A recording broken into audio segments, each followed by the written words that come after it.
I'm speaking today about the material in my book, Human Devolution, a Vedic alternative to Darwin's theory.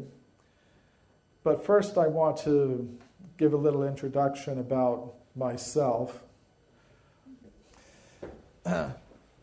So that's my first grade class in Hawaii, where I lived when I was 6 years old. It's my teacher, first grade teacher, Miss Kitigawa. And as you can see, Hawaii is a very multicultural place. A lot of different religions, a lot of different cultures there. And I think that had a big influence on me, even as a child. Can anybody see me in that picture?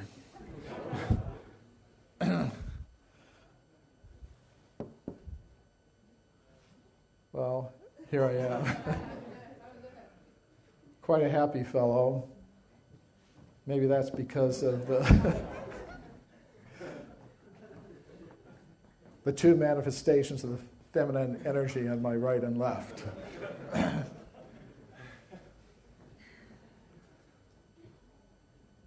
Happy time for me.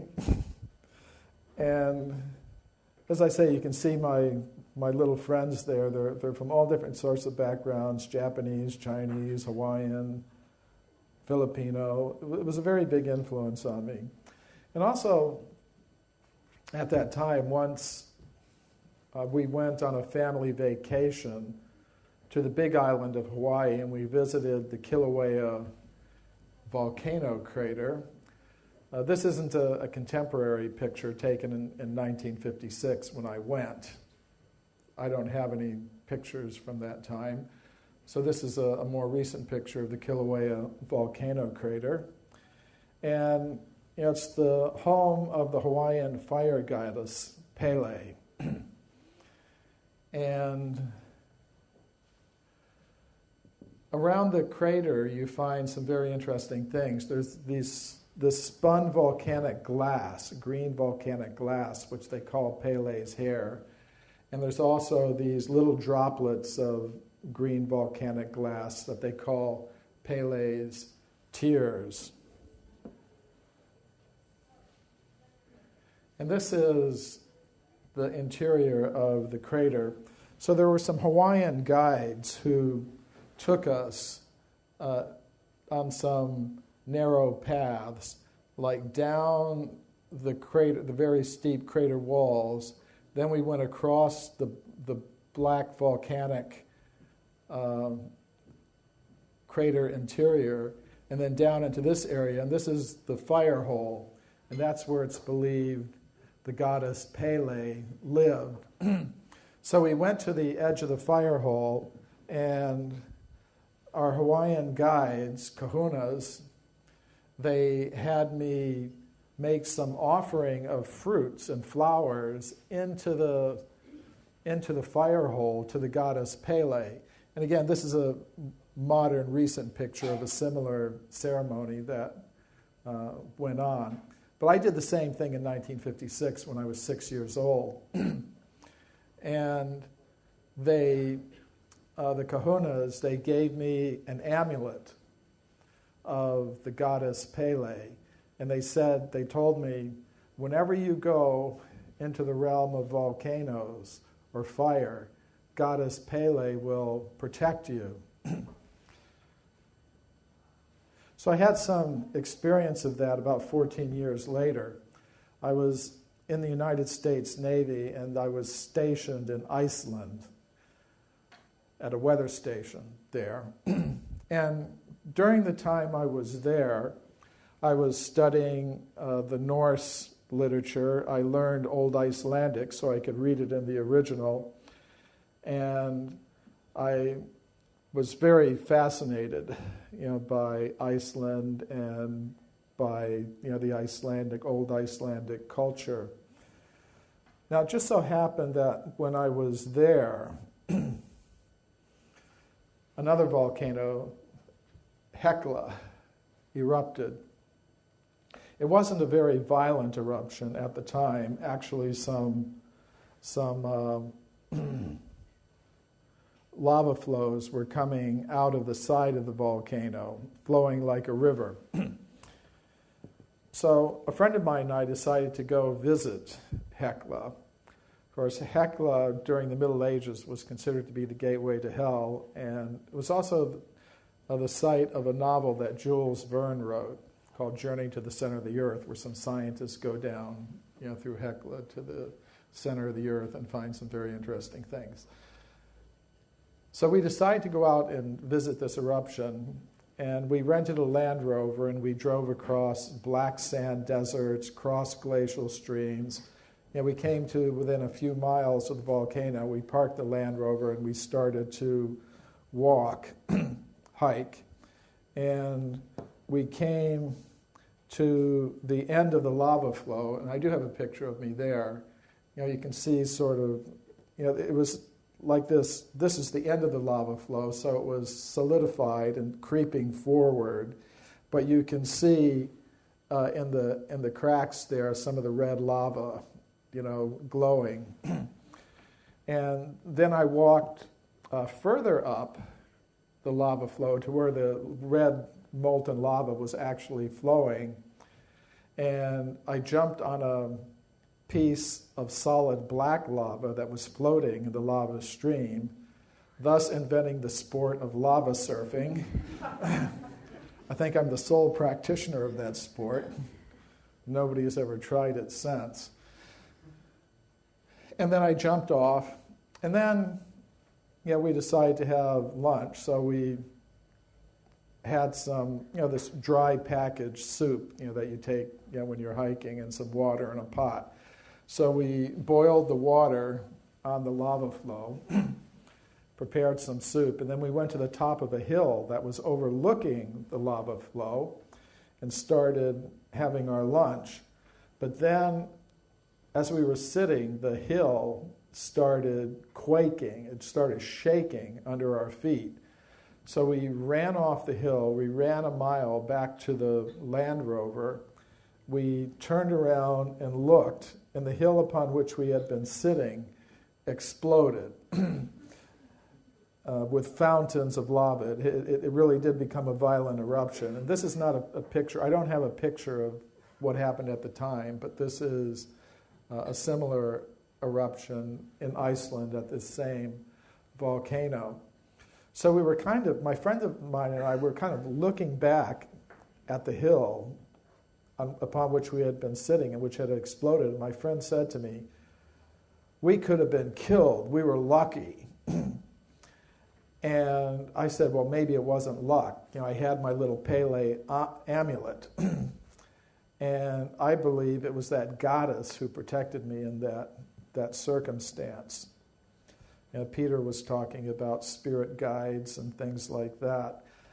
I really do believe such things exist. So I think it was the influence of the goddess Pele that I wasn't killed that day. So then my path led me to India. And I began studying the ancient Sanskrit writings of India, especially the Puranas, or the histories. And in them I encountered histories of a human presence on this planet going back millions and millions and millions of years. And as far as the origin of our human species was concerned, they gave a completely different explanation of human origins than anything I'd ever learned from my teachers in university or high school. So that led me into research for physical evidence supporting these alternative views. I began researching alternative concepts of human origins and antiquity based on the Vedic teachings. And I've had a chance to present these ideas, these alternative ideas, at some of the leading scientific institutions in the world. For example, a few years ago, I was invited to speak about my work at the Royal Institution in London, which is one of the world's oldest scientific societies. Now, those of you who have been around for a while may remember the old 20-pound note. And on it, we find a picture of Michael Faraday, the famous physicist, speaking at the Royal Institution. So you can see, they have the same table there, same table with that, little curved inlet on it. And you can also see they have some of the same people.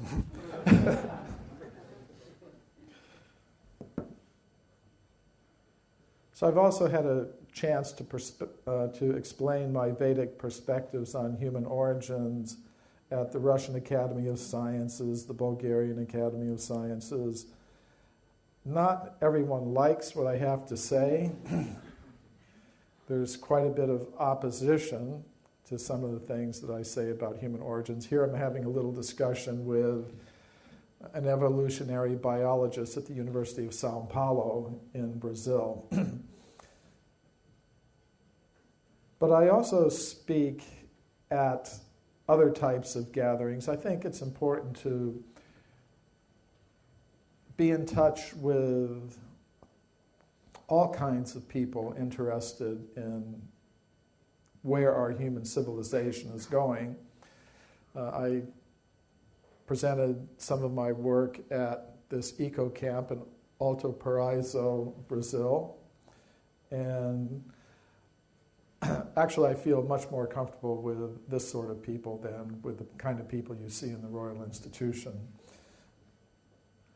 Now the question I'm dealing with is, where did we come from as human beings, and how long have we been here?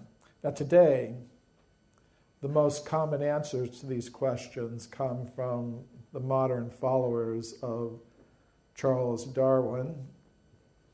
And some of my friends tell me, Michael, maybe you're a reincarnation of Charles Darwin, and you've had to take birth again to correct your mistake.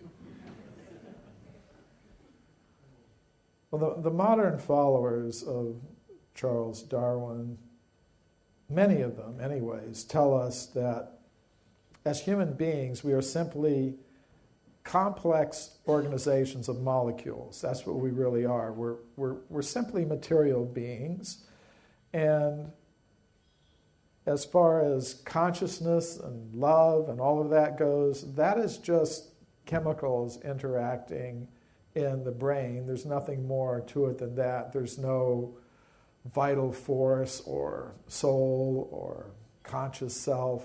That's all just an illusion. We're really just machines made of matter. And as far as our human form is concerned, we're simply an evolved ape or monkey. That's what we are. And as we look towards the future,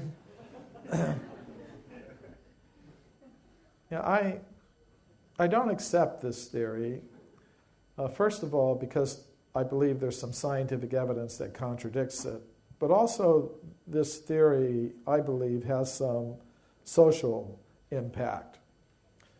The goals that we set for ourselves individually and collectively depend on our concept of the self, our sense of identity. And through the monopoly they now have in the education systems in most parts of the world,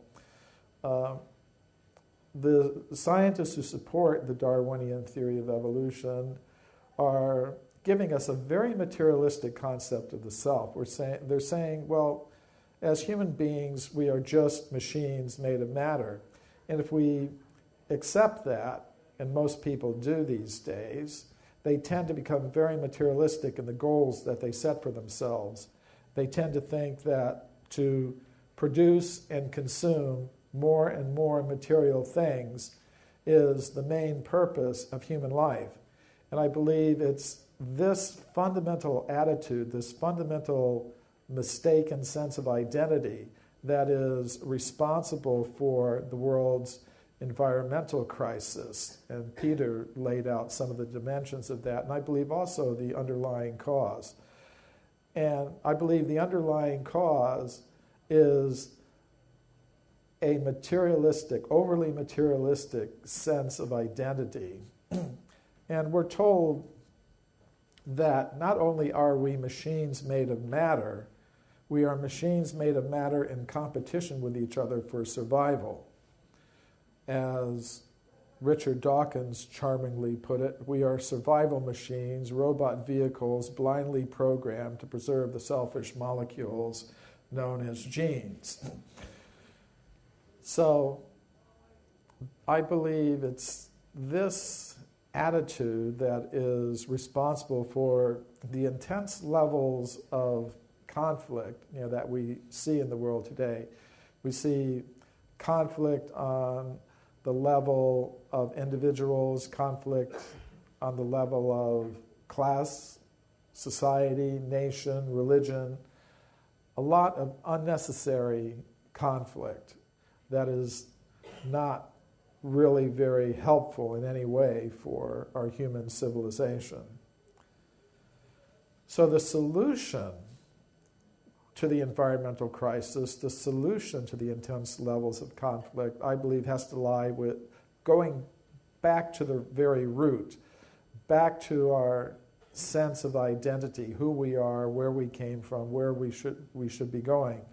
And I think we need a new science that recognizes that there's more to a human being than chemicals, more to a human being than ordinary matter. We need a science that recognizes the vital forces, the vital energies that are there, that are part of the human essence, and that recognize the existence of a conscious self that can exist apart from matter. So what I've tried to do in my book, Human Devolution, is give some rational scientific justification for thinking that these things are true. And I'm not claiming any monopoly on truth, either for myself or for the Vedic perspective. I think truth can be found in many places, and I encourage people to look wherever their path leads them. Mine has led me in a certain direction, but others may follow different paths. The first thing I want to show is that we really do need an alternative explanation for human origins in strictly scientific terms. Let's first look at what the current theories tell us. They tell us that life began on Earth from chemicals about 2 billion years ago. Then simple life forms arose in the oceans. Then they went to the land. Then about 40 or 50 million years ago, you get the first apes and monkeys.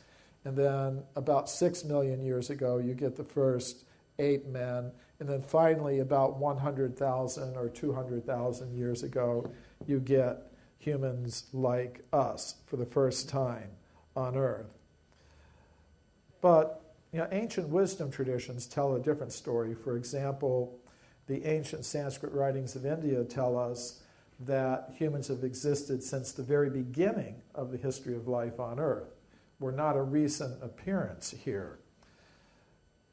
But many scientists will say, okay, well, that's what your mythology says, but all the physical evidence supports our point of view. It supports this evolutionary picture of human origins that we see here. But when I did 8 years of research into the entire history of archaeology, I found that there is physical evidence showing that humans like us have existed for millions and millions of years on Earth, going all the way back to the very beginnings of the history of life here. And this evidence takes the form of human bones, human footprints, and human artifacts, many, many millions of years old. So I documented this evidence in this book, Forbidden Archaeology, which is about 900 pages long. Some people call it forbidding archaeology because it just seems like too much to pick up. So we brought out this book in a shorter edition called The Hidden History of the Human Race, which has now been translated into 20 languages. This is the Russian edition, the French edition. This is the Bulgarian edition. Now, the evidence that I document in these books is not very well known because of a process of knowledge filtration that operates in the world of science. We can call the blue box up there the knowledge filter, and it represents the fixed ideas that most scientists today now have about this question of human origins. So reports of evidence that conform to these fixed ideas will pass through this intellectual filter very easily, which means that students will read about this evidence in their textbooks. People will see scientists talking about it on TV shows. If they go to the local museum, they'll see these discoveries. But if we have evidence that radically contradicts these fixed ideas, they tend to be ignored, forgotten, even actively suppressed. So I'm going to give a few examples of the kind of evidence that I'm talking about. This is Virginia Steen McIntyre. She's an American geologist who I know personally.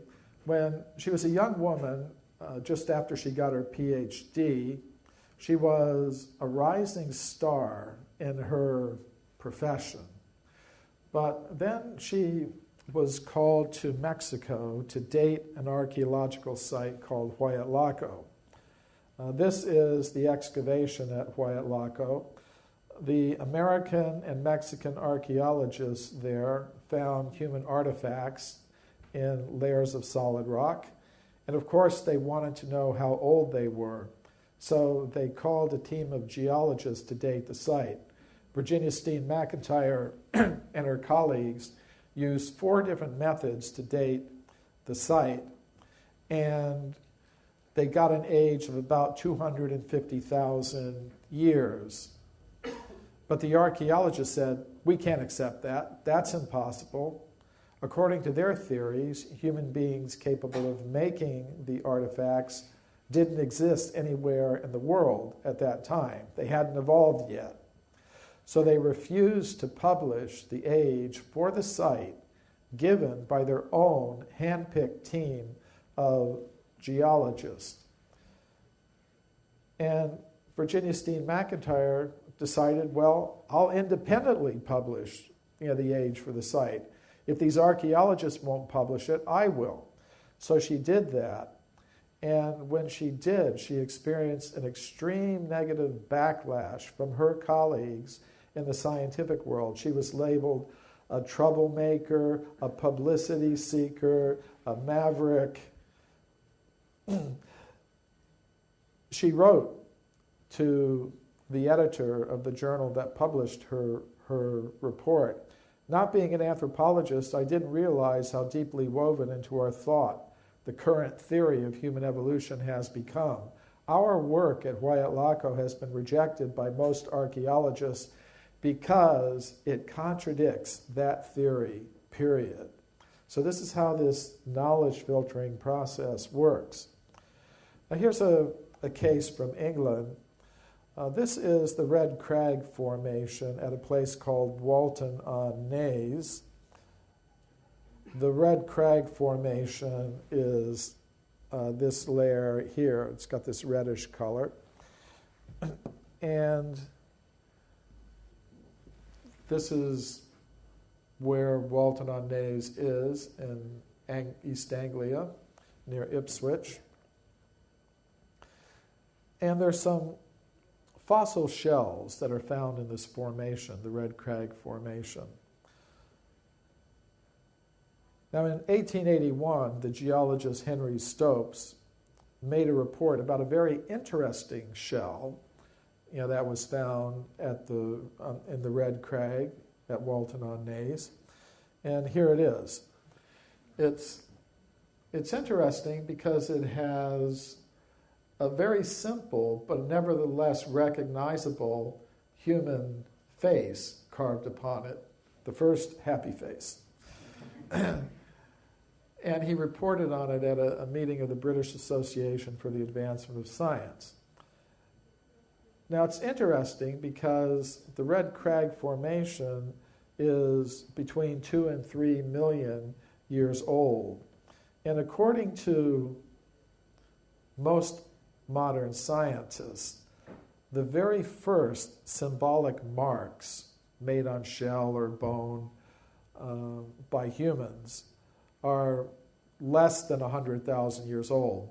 One of the oldest examples they have is some simple marks made on a piece of bone from the Blombos cave in South Africa, and they believe it's 77,000 years old. So to have this sort of thing at 2 or 3 million years old is really quite extraordinary. It was a very controversial find at the time. Many scientists heavily criticized Henry Stopes, but his daughter, Mary Stopes, who was also a geologist, defended her father's discovery in some scientific publications. Now, in the same part of England, I want to point out one thing, is that this carved shell with a human face on it has gone missing. No one can locate it today. That often happens with these discoveries related to extreme human antiquity. They tend to disappear. So that's the case with this, although we do have the photographs and original scientific reports. Now, another interesting discovery was made in the same region. It was a fossil human jaw from the same region. And this anatomically modern human jaw was found 16 feet deep in the Red Crag Formation at Foxhall in England in 1855. And Foxhall Hall is shown on this map. It's on the eastern outskirts of Ipswich, which is near to the place where the carved face was found on the the carved human face was found on the shell. So this human jawbone was also found in the Red Crag Formation, which is 2 or 3 million years old. So that's further evidence for a human presence in England going back 2 or 3 million years. Oops, wrong way. So later in the 20th century, another English researcher, J. Reed Moore of the Prehistoric Society of East Anglia, went to Foxhall and made some additional excavations there, and he found more evidence of a human presence in the form of stone tools and weapons and evidence for the deliberate use of fire.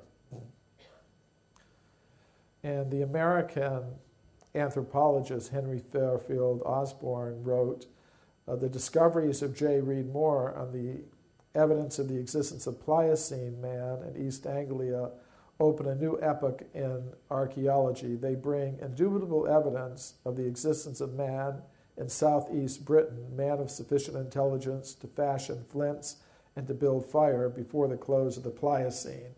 So the Pliocene is the geological period that extends from 2 million to 5 million years ago.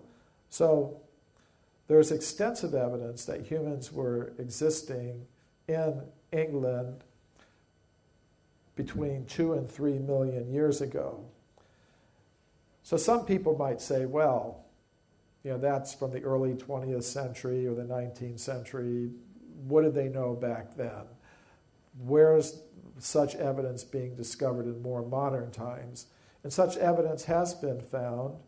This is Mary Leakey, who in 1979 announced the discovery of many footprints at a place called Laetoli in the country of Tanzania in East Africa.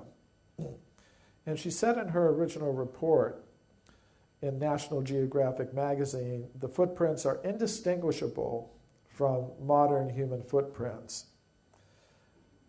And other scientists also agreed. Paleontologist Tim White said, make no mistake about it, they are like modern human footprints. Now that was pretty unusual because they were found in layers of solidified volcanic ash that geologists say are about 3 or 4 million years old. So at least 3 million years old. The most modern estimate says about 3,600,000 years. Now, neither Mary Leakey nor Tim White believe that human beings like us were present to make those footprints 3 million years ago in Africa. So how did they explain the footprints? Well, they proposed there must have been some kind of ape man who had feet exactly like modern human feet, and that's how the footprints were made. That's an interesting idea, but there's no physical evidence to support it. We have the skeletons of the ape men who existed at that time. They're called Australopithecus, and their foot structure is not like that of a modern human being. The foot skeletons of Australopithecus show that their foot was very ape-like. For example, their feet had very long toes, sort of like human fingers. Actually, the only creature known to science today that has a foot exactly like that of a modern human being is, in fact, a human being like us. So, what did Mary Leakey actually find? I believe she found evidence that humans like us were present 3 or 4 million years ago in Africa. Now let's jump a little further back in time. This is the Portuguese geologist Carlos Ribeiro. He discovered hundreds of human artifacts in his country of Portugal. And as a geologist, he said they cannot have come from any higher, more recent level. The layers of rock in which he found these objects were about 20 million years old. So he displayed the artifacts in the Museum of Geology in Lisbon with labels indicating an age of 20 million years. But if you go to the museum today, you won't see the artifacts displayed in those cases anymore. Today, they're kept locked in these cabinets down here. But I got permission from the director of the museum to open up those cabinets, and I was able to study and photograph some of these 20-million-year-old human artifacts from Portugal. By studying Ribeiro's original documents, I was able to go out into the countryside of Portugal and relocate some of the places where he made his discoveries. For example, this is the quarry at Morganheira, and here's one of the artifacts that he found there. It's a flint artifact, pointed. Now, it's interesting what happened. When Ribeiro was alive, he displayed the artifacts in the museum with labels indicating an age of 20 million years. After he died, his colleagues did something interesting.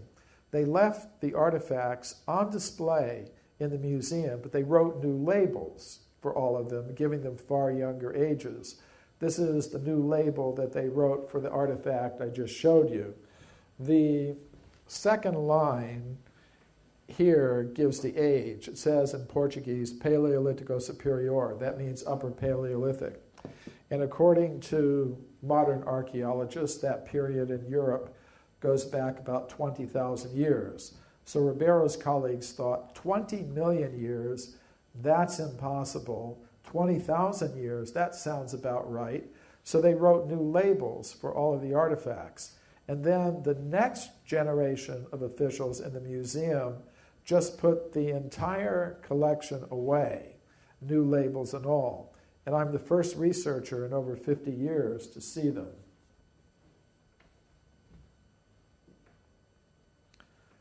One case that's always fascinated me is the California gold mine discoveries. In the 19th century, gold was discovered in California, and miners went there to get the gold. To get the gold, they dug tunnels into the sides of mountains like Table Mountain here in California, in the Sierra Nevada mountains. And deep inside the tunnels, the miners found human bones and human artifacts. For example, they found many of these stone mortars and pestles. And what makes these discoveries so interesting to me is that they were found in layers of solid rock that belong to the early part of the geological period called the Eocene, which means they would be about 50 million years old. These discoveries were reported to the scientific world by Dr. J.D. Whitney. He was the chief government geologist of California. His report was published by Harvard University, but we don't hear very much about these discoveries today because of the process of knowledge filtration. Here is the scientist most responsible for the knowledge filtering in this particular case. This is William Holmes, an anthropologist who worked at the Smithsonian Institution in Washington. And he wrote, if Dr. Whitney had understood the theory of human evolution, he would not have published those reports. In other words, if the facts did not support the theory, then the facts had to be set aside. And that's what happened. However, a few years ago, I was a consultant for a television program called The Mysterious Origins of Man, which was shown on NBC, the largest American television network. And the producer had read my book, Forbidden Archaeology, so he got in touch with me. He wanted to include some of the cases from the book in this documentary. So I told him he should go to the Museum of Anthropology at the University of California at Berkeley, because I knew that some of the 50-million-year-old human artifacts from the California gold mines are still in the collection of that museum. So he went there, but the museum officials refused to allow him to see the artifacts, what to speak of film them. Nevertheless, we were able to find some photographs that were taken of the artifacts by Dr. Whitney in the 19th century. So we did have some imagery to use in the television program. It was interesting when scientists in America found out that NBC was going to show this program, they tried to stop NBC from showing it. They weren't successful. Actually, it was a very popular program.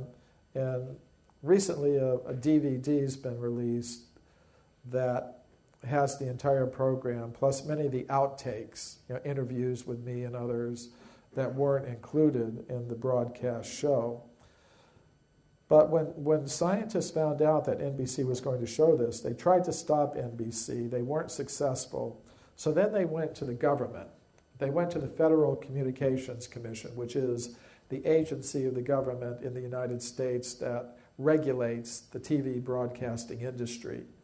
And they asked the government to investigate NBC, to censure NBC, to force NBC to broadcast apologies, public apologies for having shown this program. And they also wanted the government to fine NBC millions of dollars so that they would never do anything like this again.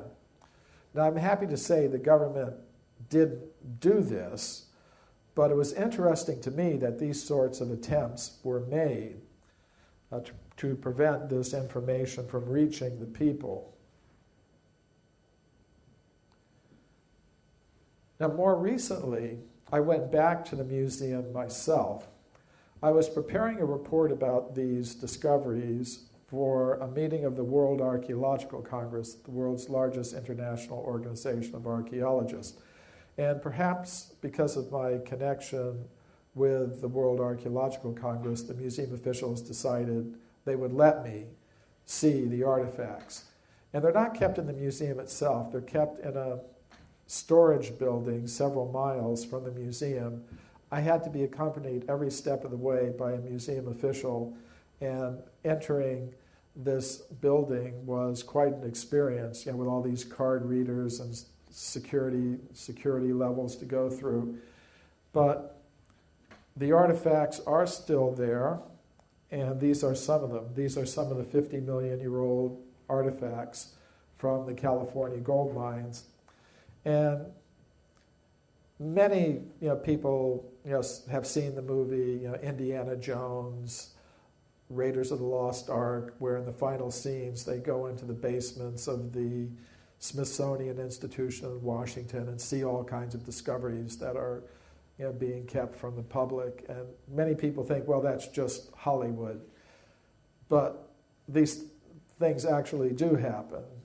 There are human artifacts that are extremely old that aren't displayed to the public, but which are in the collections of these museums.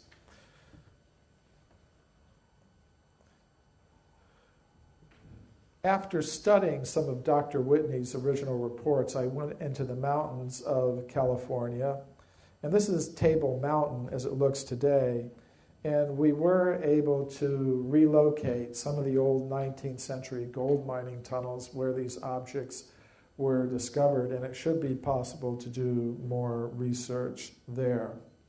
Now, how far back in time can we go with evidence like this? In the year 1862, a scientific journal called The Geologist published an interesting report. An anatomically modern human skeleton was found 30 meters below the surface of the ground in the state of Illinois in America. And according to modern geologists, the level at which the skeleton was found is about 300 million years old. And directly above the skeleton was a thick layer of slate rock, which was unbroken, which means the skeleton cannot have come down from any higher, more recent level. It had to be as old as the layer in which it was found. In this case, 300 million years, which is older than the dinosaurs. This interesting report from Scientific American tells of a beautiful metallic vase that was found 5 meters deep in solid rock near Boston. According to modern geological reports, the age of the formation in which the object was found is about 600 million years. The oldest objects I found in my research come from South Africa. Miners in the western Transvaal region have found many of these round objects. They're made of hematite, which is a naturally occurring type of iron. The most interesting feature is the parallel grooves that go around the center of each object. These were shown on the NBC television program, but before NBC agreed to allow them to be shown, they said, you have to give them to an independent company of metallurgists to examine. So we did that, and the metallurgists gave a report saying they could not explain how those grooves could have formed naturally in the layers of the earth, which means they had to have been made by someone with human-like intelligence. Now these objects, these hematite spheres, are found solidly embedded in mineral deposits over 2 billion years old. So I could go on and I could keep you here until Christmas going through one case after another, but I'm not going to do that because there are other things I want to talk about. But I'll ask you to remember one thing. There are some scientists who say all the physical evidence supports this evolutionary picture of human origins with humans coming into existence about 100,000 years ago. It's not true that all of the physical evidence supports that idea. When we actually look at all the physical evidence, we find a continuous chain of discoveries of human bones, human footprints, human artifacts, many, many millions of years old, going all the way back to the very beginnings of the history of life on Earth, which means we need some new explanations for human origins. And in this book, I've offered a Vedic alternative theory of human origins, which has a lot in common with ideas of human origins that we find in many ancient wisdom traditions. Now, before we even ask the question, where did human beings come from, we should first of all ask the question, what is a human being? We should know what it is we're trying to explain. Now, today, many scientists will tell us that a human being or any other living thing is just a complex organization of the ordinary chemical elements. We're just machines made of matter. But I believe if we carefully look at all of the evidence, we'll see that it's more reasonable to say that a human being is made of three things. Ordinary matter, yes, but beyond that, there is a subtle mind element with some very unusual powers. And beyond that, there is a conscious self that can exist apart from matter. So, when I speak of mind and matter, I don't mean temporary byproducts of bioelectrical activity in the brain. I mean real things with their own independent existence. Now, at this point, some scientists will say, now hold on just a minute. That's not how we do science. We don't start introducing all kinds of strange new substances into our picture of scientific reality like mind and consciousness. This is science. In science, we deal with what we know, and what we know is matter, the chemical elements. So therefore, if we're going to be scientific, we should try to explain everything about human origins in terms of matter organizing itself. Anything else is mythology or something, but it's not science. However, that's not really true. Modern science does operate in a way that involves introducing new substances into our picture of reality. Let's look at cosmology, for example. Until the 1970s, when astronomers looked at the sky, they tried to explain everything they could observe in terms of ordinary matter operating according to known gravitational laws. They found they were not able to do that. For example, they found they could not explain the spiral structure of galaxies in that way. To explain what they actually observed, astronomers introduced a strange new substance they call dark matter, which you cannot observe, but it has a gravitational effect. And they found even that was not enough. So more recently, they've introduced an even stranger new thing they call dark energy, which has a force that operates the opposite of gravity. Gravity attracts, this dark energy pushes things outward. So today, astrophysicists believe the cosmos is composed of only 5% ordinary matter, the chemical elements. They believe that 30% is composed of the strange new substance called dark matter, and that 65% is composed of the even stranger new substance they call dark energy. So I think the same sort of thing is necessary in biology. I don't think we can explain everything we can observe about human beings in terms of the chemical elements, ordinary matter. I think we need to introduce new substances into our picture of biological reality.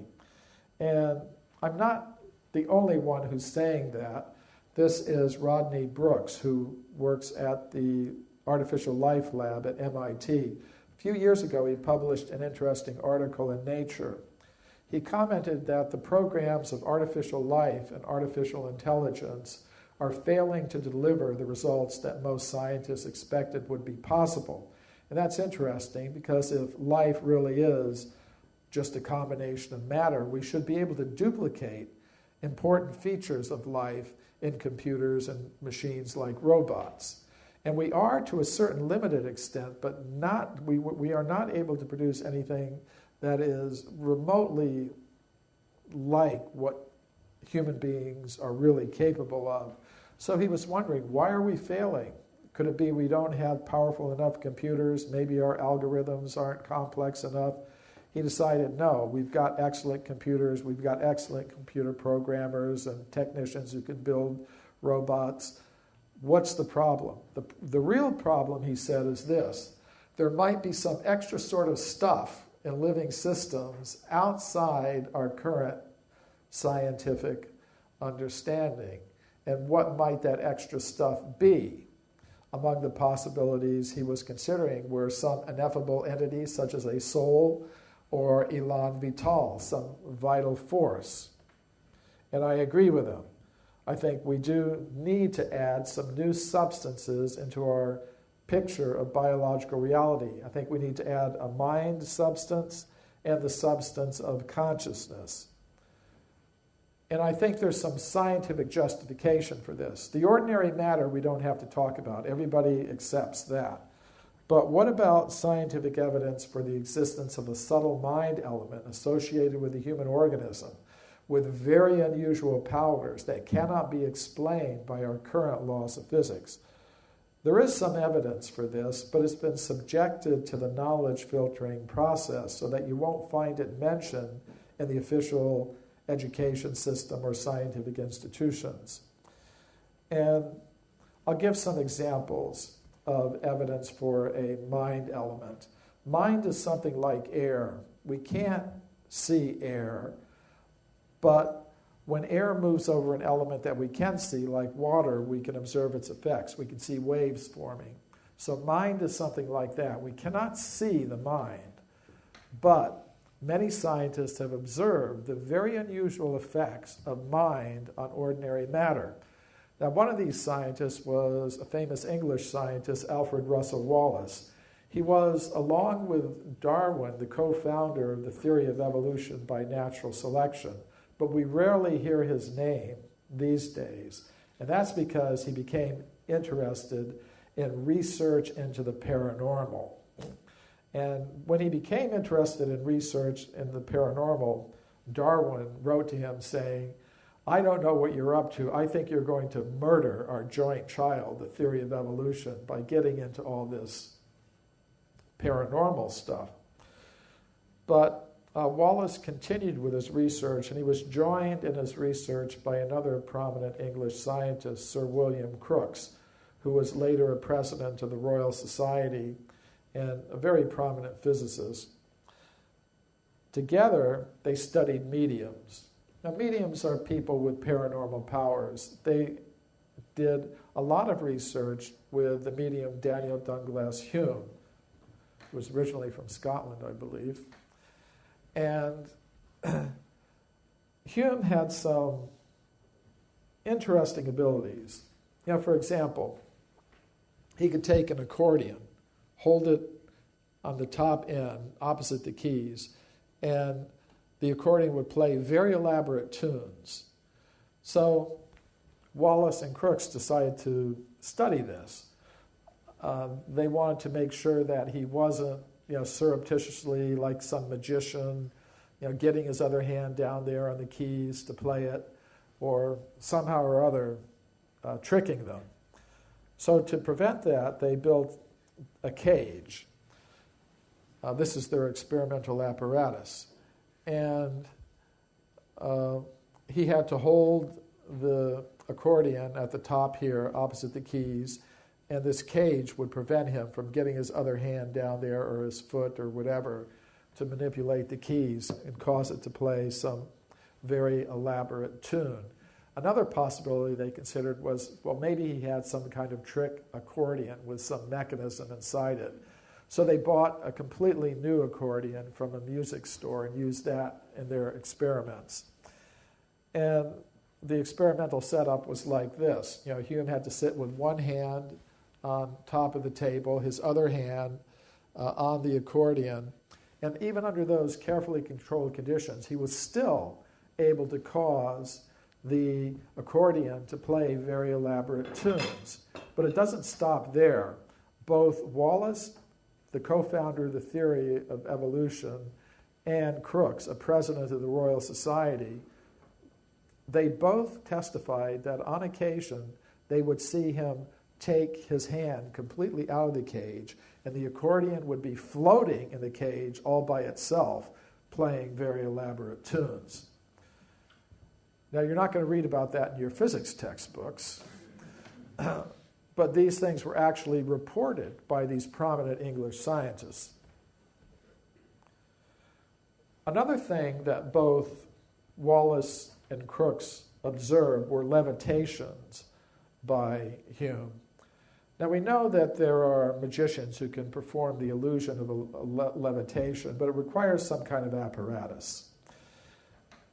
So what they would do is they would go to Hume's apartment, his lodgings in London, unannounced, and just say, "Come with us right now." And they would take him to some place he'd never been before, the home of some gentleman, a scientist or scholar, with no nobody to assist him, no apparatus. They would simply take him to the middle of the parlor or whatever, and then they would observe him levitating under these circumstances. And it happened once in the home of Crookes. And he said he felt everywhere, around him, below him, beside him, over him. No wires, no apparatus. He's just floating in the air.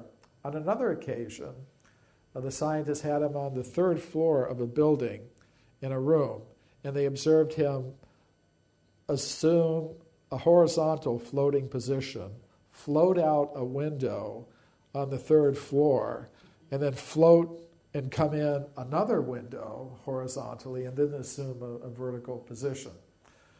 So I take this as evidence for a subtle mind element. Of course, those into shamanic realities will understand that mind over matter is a very real thing, and those that are able to control the mind can actually do these things. Now, another example. Every physics student learns about the work of Pierre and Marie Curie. They were husband and wife. They both got Nobel Prizes in physics for their work in discovering radium and other things. And you read about this in every introductory physics textbook. What you don't read about is that they were heavily involved in research into the paranormal. They were part of a group of 20 prominent European scientists who were doing such research in Paris early in the 20th century. The group included 5 Nobel Prize winners. The group did 2 years of experiments with the Italian medium Eusapia Palladino. And this woman had some very unusual powers, mind over matter, psychokinetic types of abilities. So on one occasion, they had the medium in the Psychology Institute in Paris, not in somebody's dark parlor, which is the normal sort of preconception. They had her in broad daylight in a scientific institution in Paris. They put her in a chair. Marie Curie, the Nobel Prize-winning physicist, held her hands. Other scientists held her feet, completely controlling her motions. And under these conditions, Pierre Curie, the Nobel Prize-winning physicist, said that he observed a large table in the lab floating about 1 meter off the ground in the presence of this woman. And after 2 years of such results, the entire group of scientists signed documents saying these things are absolutely true, and we have to take them into account if we're going to have a complete picture of reality. But you're not going to read about this in your physics books today.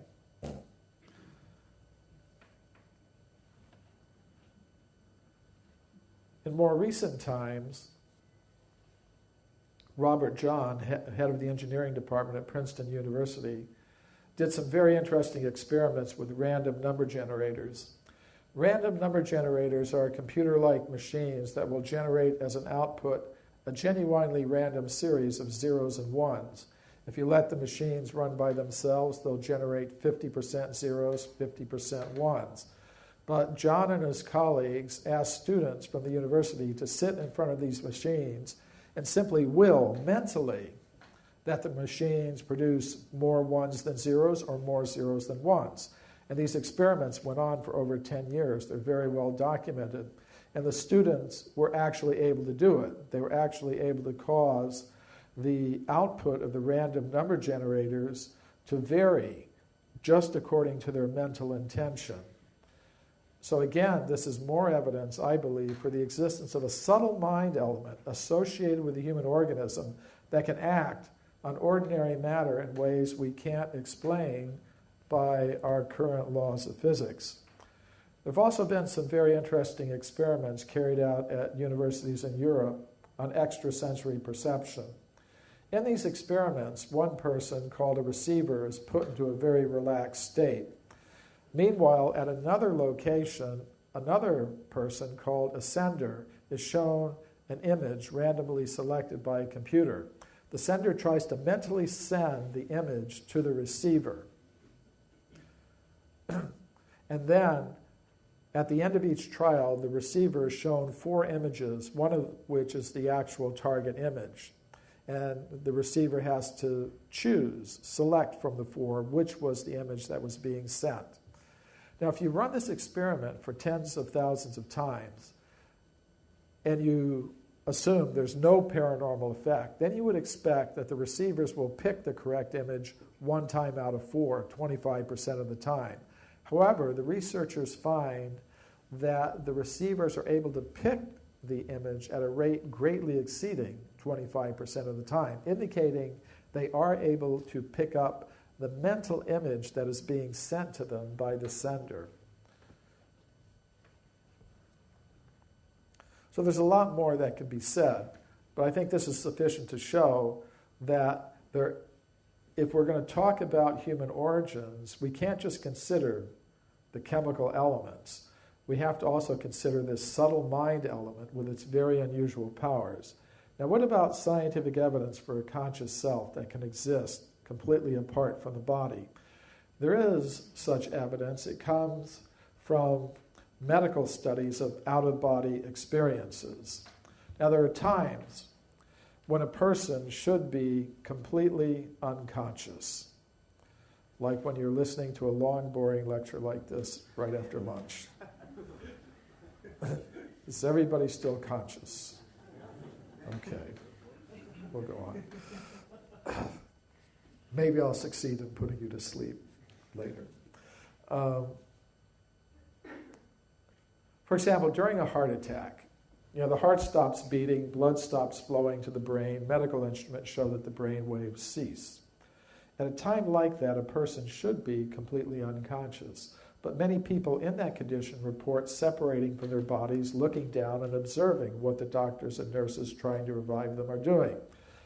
The American cardiologist Michael Sabin heard some of these reports from his patients, and he wondered, are they telling the truth or are they just making up some stories? So he did a study. He selected 25 heart attack patients who had reported these kinds of experiences, and he carefully interviewed each one of them. He wanted to know, what did you actually see the doctors and nurses doing? Tell me in every detail what you observed. Then he went to the doctors and nurses who had treated these patients, and he asked to see their detailed medical records. And the patients do not see these detailed medical records. And in each case, every case is not the same. Different treatments are given in each case. But he found that the reports given by the patients matched the records kept by the physicians who had treated them, indicating that they were not just making up some stories, they were actually reporting real experiences. So these kinds of studies have been repeated at many medical institutions around the world. Now, in these cases, it appears that the conscious self separates from the brain, separates from the body, and then goes back into the same body. But that leads to another idea, namely the possibility that a conscious self may transfer from one body into another body. And of course, this is the basis of the idea of reincarnation or transmigration of the conscious self. And there is some scientific evidence for this. It comes from psychiatric studies of past life memories. Dr. Ian Stevenson and his colleagues studied thousands of cases of past life memories reported by young children in various countries around the world. And in over 800 of these cases, they were able to verify the existence of the person the child claimed to have been in the past life. So, still there are going to be skeptics who are going to say, do you really mean for me to take all this seriously as science? And I thought it was interesting that Carl Sagan, who was pretty skeptical about a lot of these things, said in his last book, The Demon-Haunted World, there are 3 claims in the ESP field which deserve serious study. 1, that by thought alone, humans can affect random number generators in computers. 2, that people under mild sense deprivation can perceive thoughts or images projected at them. And 3, that young children sometimes report the details of previous life. Now, I don't agree with Carl Sagan that those are the only things that deserve serious consideration and study. But even those three things alone are enough to make the point I'm trying to make, that there is more to a human being than chemicals. A human being is composed of three things: matter, mind, and consciousness. This leads to another idea, because we have to explain where all these things come from and how they come together in the human form. And this is the idea that we live in a multi-level cosmos. There's one level of the cosmos dominated by ordinary matter. It's inhabited by beings adapted to the conditions there. That's where we find ourselves now. Beyond that, there is a level of the cosmos dominated by the subtle mental energies. It's inhabited by beings adapted to the conditions there. And people have different names for them. They call them angels, astral beings, demigods, goddesses, many different names for them, jinn. And beyond that, there is the level of pure consciousness, which is inhabited by beings adapted to the conditions there. Now again, this may seem quite beyond the worldview of modern science, but it's part of the traditional worldviews of the world's great cultures. Christianity had a worldview like that during the medieval times, where you have a terrestrial level, a level inhabited by angels and other subtle beings, and then finally some ultimately spiritual level, which I call the level of pure consciousness. And the Egyptian cosmology has that, Chinese cosmology, practically all the cosmologies of the world's ancient wisdom traditions had the idea of a multi-level cosmos. But it does seem quite beyond the range of modern science. So people may wonder, okay, ancient wisdom traditions talk about these things, but what sort of evidence is there in modern times that we exist in a multi-level inhabited cosmos? I think there are 6 categories of evidence that deserve consideration.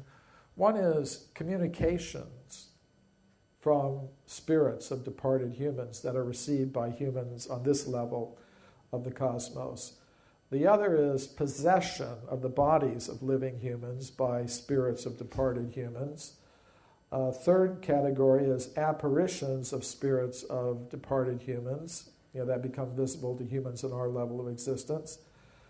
Fourth, possession of bodies of living humans by spirits of superhuman beings of either a divine or demoniac nature. Fifth, apparitions of superhuman beings. And sixth, the modern UFO alien abduction types of events. I'm going to give one example from each category of evidence. This is Sir Oliver Lodge, a prominent British physicist, lived in the late 19th century, early 20th century. During World War I, he lost a son, Raymond Lodge, was killed in Europe during the Great War. And afterwards, Lodge tried to establish communication with the spirit of his departed son. And with this in mind, he approached a medium named Gladys Leonard. But he approached her in disguise so that she wouldn't know who he was, couldn't do any research about him. And through this medium, he was able to establish communication with the spirit of his departed son. And in these communications, things were revealed that would have only been known to his son Raymond. Now, afterwards, Lodge wrote a book about this case. And being a professional scientist, a very prominent scientist, he was very much aware of the kinds of objections that his scientific colleagues would give to the possibility of receiving communications from the spirit of a departed human being. So in this book, he gives very elaborate reasons for accepting the reality of the communications and deals with all these objections that would be given by his scientific colleagues. So I think it's a very interesting study by a professional scientist who believed in the possibility of establishing communication with spirits of departed humans. Now a case of spirit possession. This is the psychologist William James, considered to be the father of modern psychology. In his textbook, Principles of Psychology, he discusses what he regarded as a genuine case of spirit possession. The case is called the Watseka Wonder. Watseka is a little town in Ohio, and in a bit of synchronicity, it's also the name of the street I live on in Los Angeles, Watseka Avenue. So the case concerns a girl named Lorancy Venom. She lived quite a normal life with her mother and father until one day she started going into trance states. And in these trance states, she encountered the spirits of departed humans. And one of them was a girl named Mary Roth, the spirit of a girl who had died some years before. And Mary Roth told Lorancy, I want to visit my parents, my family. They live near you. So I would like to make use of your body in order to do that.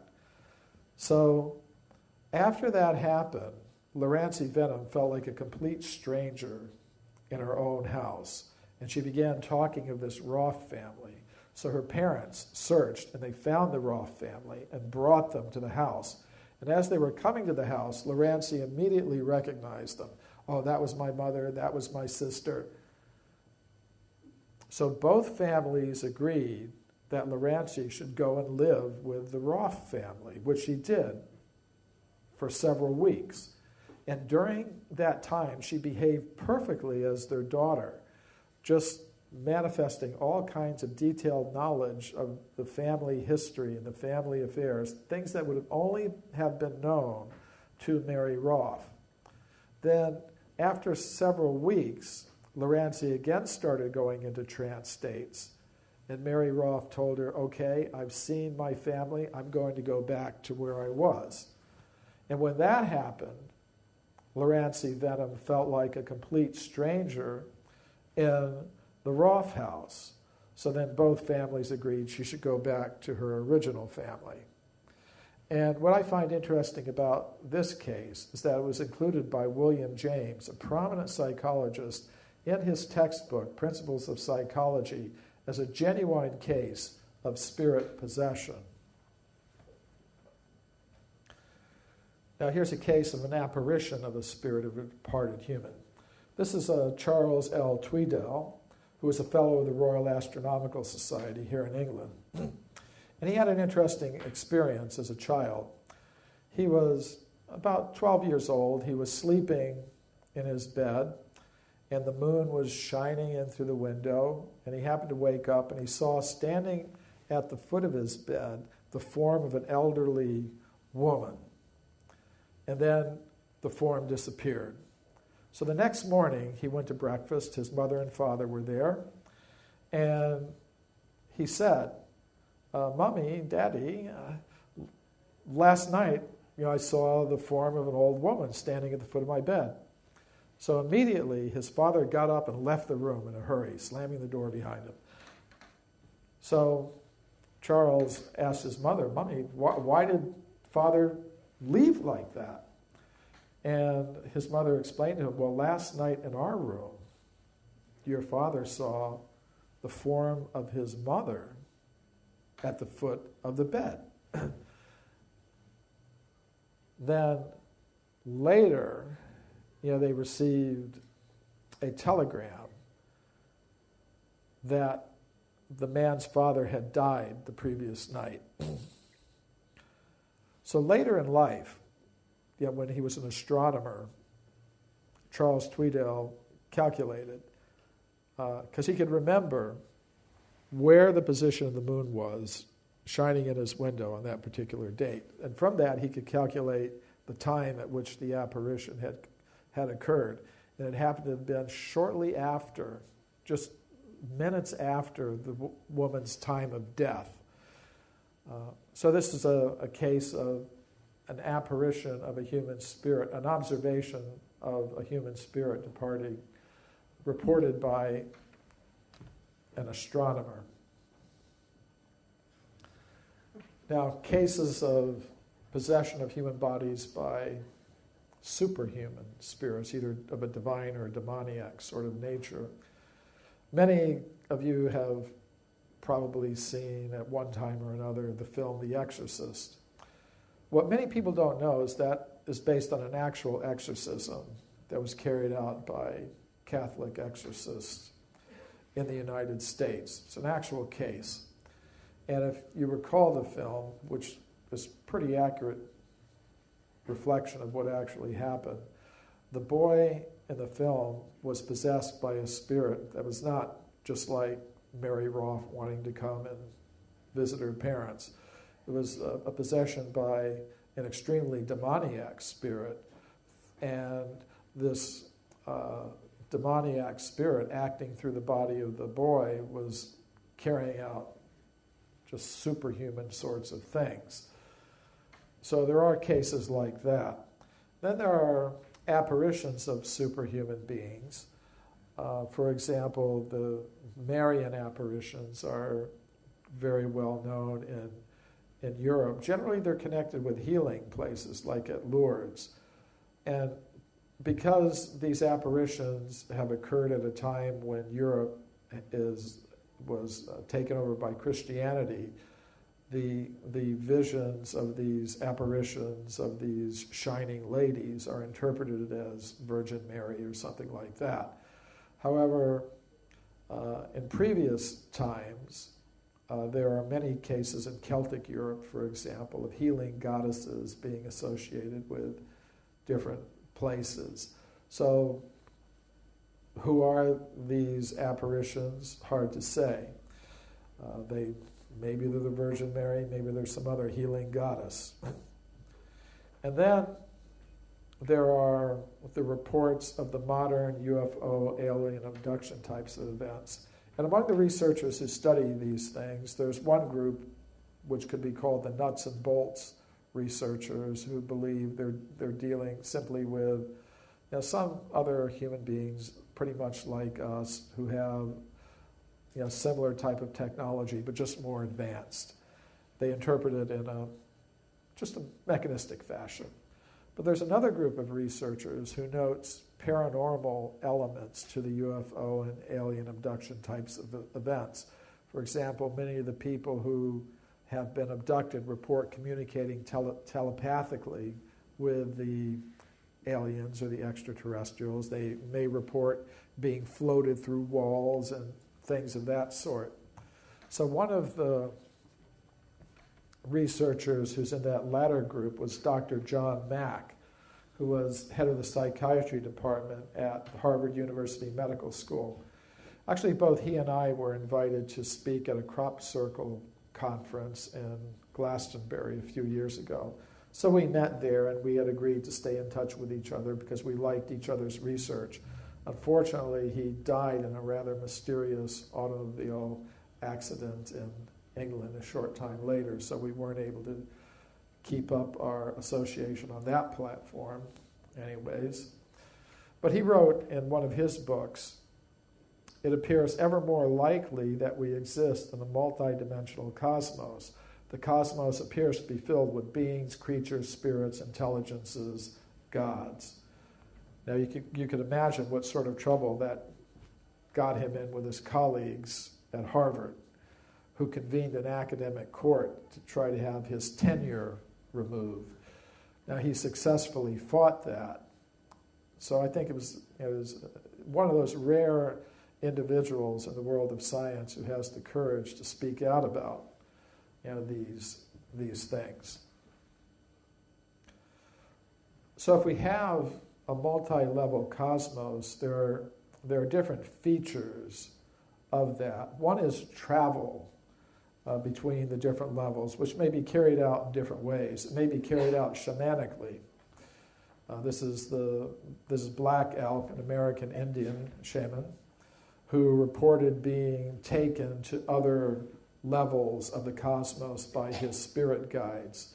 So that's one way to travel, through the different levels of the cosmos shamanically.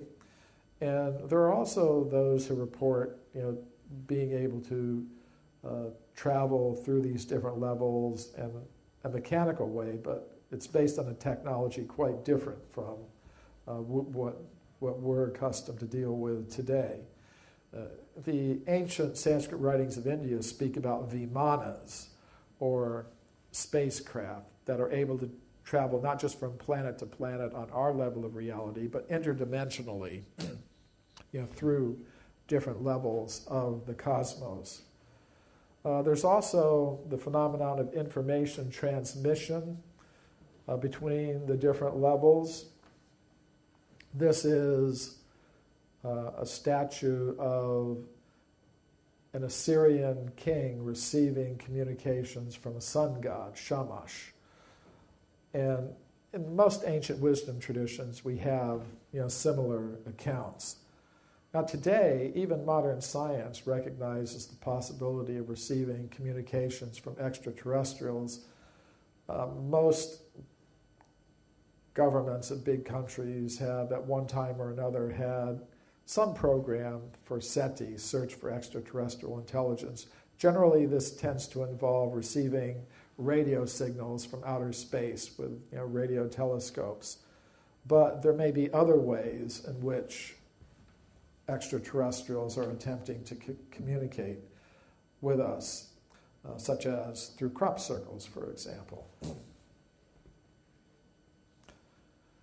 Another phenomenon is that beings at the higher levels of the cosmos are able to influence the forms of the living things on the lower levels. And we get some hints of this in phenomenon such as the Lourdes phenomenon. The story is very well known. Two little French girls, some French girls went out to some cave near the village where they lived, and they saw the form of this shining lady. And in this cave, there was a little spring, and then people would go to that spring and they'd experience miraculous healings. As I said, this has been interpreted through a Catholic lens, a Christian lens, but who knows? Healing goddesses have always been part of the European landscape, even before Christianity. But what I like about Lourdes in particular is that there's a medical institution there where they carefully document these cures. If a person comes in with some incurable disease or condition, it's carefully documented, and if a cure is experienced, that's also documented. There was a case of a French worker who had an extreme case of varicose veins, and then shortly after bathing in the waters at Lourdes, the case was completely cured. Now it's interesting that the cures are not attributed to anything in the water. The cures are attributed to the higher being that is associated with that locality. So let me bring things to a close here, summarize what I mean by human devolution. What I'm proposing is that we begin our existence as beings of pure consciousness on the level of pure consciousness. Now, the ruling principle of that level of pure consciousness is love. Love for the source of all conscious beings, love for all other conscious beings. Now, if a conscious self becomes egotistical, if a conscious self becomes selfish, it can no longer exist in that harmonious level of pure consciousness. Then it comes down to lower levels. It may come down to the level of the subtle mind element, and it may exist there as an angel or god or goddess or astral being. Or it may come further down to the level of gross matter, where it will receive a covering of gross matter, and those coverings are what we call bodies. So what I mean by devolution is the process by which a conscious self becomes covered by the lower energies of mind and matter. So to put it in a nutshell, we don't, as conscious beings, evolve up from matter, as most scientists now believe. Rather, we devolve or come down from this level of pure consciousness.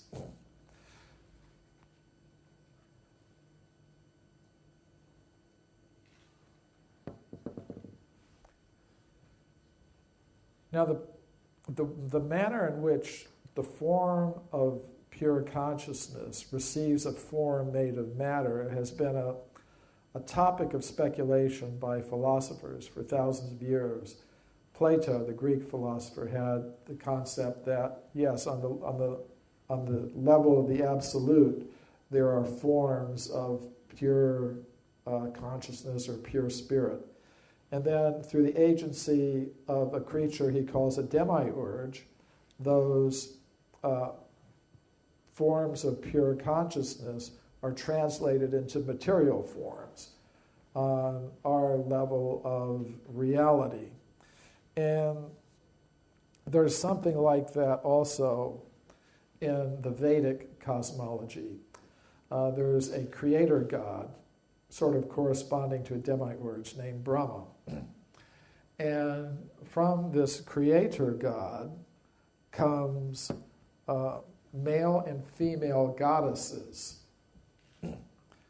And it is through the sexual activity of these male and female goddesses who exist on higher levels of reality that the forms of the plants, animals, and human beings on our level of reality come into existence.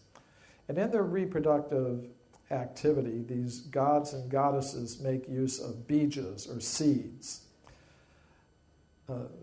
Bija is the Sanskrit word for seed, and the seeds contain the forms that are developed through this sexual reproductive activity. And there's an analogy to this in Western cosmology. The philosophers like Plotinus, St. Augustine had the concept of logoi spermatikoi, rational seeds. And this idea that life on Earth has been seeded, from extraterrestrial sources is something that's even present in modern science. For example, Francis Crick, one of the scientists who discovered the spiral structure of DNA, had a panspermia theory that life on Earth has been seeded from elsewhere in the cosmos. And we also find in some of the modern UFO alien abduction type of accounts the idea of alien-human hybrids. And this is something that's very much present in the ancient wisdom traditions. There are many cases of people on Earth having celestial mothers and terrestrial fathers, or the reverse, celestial fathers and terrestrial mothers. Now, for example, there's the case of the warrior Karna in the Mahabharata, one of the ancient Indian epics. And he had a demigod father and a terrestrial mother. So, but I want to go back to this idea that the forms, the plants, animals, and human beings on our Earth are the result of sexual reproductive activities of gods and goddesses on higher levels of reality. Now, normally, on our level of reality, if there's reproductive activity, you can only produce your own kind.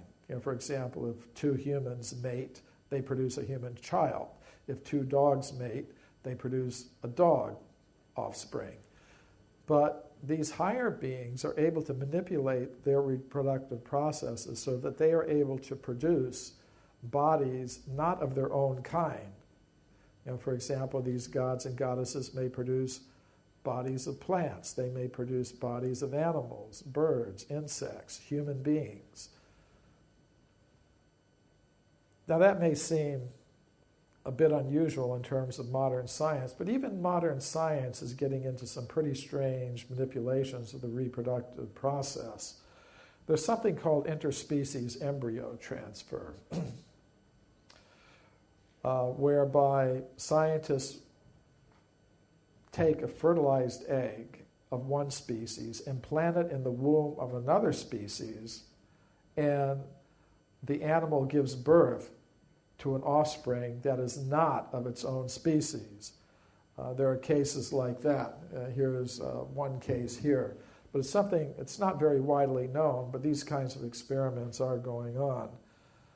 There's also the phenomenon, again from modern science, of human sperm and human eggs being generated and stored in the bodies of other species, for example, mice. So this idea that all the kinds of bodies that we observe in our level of reality are the product of reproductive activities of gods and goddesses on higher levels may seem a little bit strange, but even our modern science is starting to get into some strange manipulations of the reproductive process. So again, to just wrap it up, we begin our existence on that level of pure consciousness, where we have a form made of pure consciousness. If we become selfish, we come down to the lower levels of the cosmos, where we need vehicles that allow us to function here. And those vehicles are produced by the reproductive activities of gods and goddesses who exist on this second level of reality here, the level of the subtle material energies.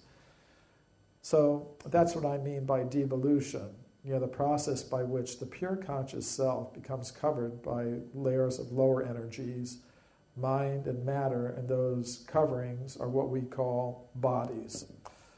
But it's a process that can be reversed. We begin with a form of pure consciousness. It becomes covered by the lower energies of mind and matter. But it's possible to restore consciousness to its original pure state.